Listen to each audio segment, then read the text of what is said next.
Mingəçevirdə 25 yaşlı gənc qatil olub. Buna səbəb isə kafedə aralarında baş verən yersiz mübahisənin davaya çevrilməsi olub.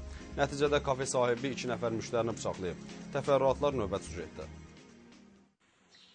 İyunun 14-də gecə saat 03:30 radələrində Mingəçevir şəhərində bir nəfərin ölümü, bir nəfərin isə xəsarət alması ilə nəticələnən qanlı olay baş verib. Hadisə şəhərin Naxçıvan küçəsindəki kafelerin birində qeydə alınıb. Kafe sahibi 1988-ci il təvəllüdlü İmanov Elnur Zülfoğlu işlətdiyi obyekti bağlayaraq evə getmək istəyib və içəridə olan müştərilərdən kafeni tərk etmələrini xahiş edib. Ancaq gözlənilməz cavab alıb. Belə ki, müştərilər 1985-ci il təvəllüdlü Yusif Bəyli Toğrul Rafiqoğlu və 1983-cü il təvəllüdlü Ədilli Talih Əloğlu kafe sahibi ilə mübahisə edərək bayıra çıxmayacaqlarını deyiblər. Bu zaman aralarında baş verən dava zamanı Elnur İmanov Toğrul Yusif Bəyliyə bıçaqla ağır xəsarətlər yetirib. Həmçinin dava zamanı 1983-cü il təvəllüdlü Ədilli Talih Əloğlu da sağ döş qəfəsindən bıçaq yarası alıb. Hər iki şəxs Mingəçevir şəhər mərkəzi xəstəxanasına çatdırılıb. Ancaq 28 yaşlı Toğrul Yusif Bəylinin həyatını xilas etmək mümkün olmayıb. Talih Ədilli isə cərrahiyyə əməliyyatı olunub və onun vəziyyəti orta ağır kimi qiymətləndirilir.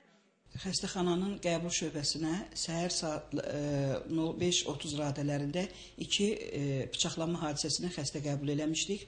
Xəstələrin biri vəziyyəti ağır olmuşdur və yolda gələrkən xəstə vəfat etmişdir. O biri xəstədə döş qəfəsinin sağ yarısının deşilmiş yarası diaqnozu ilə götürülmüş, lazımi müayinələrdən keçmiş və cərrahiyyə əməliyyata götürülmüş.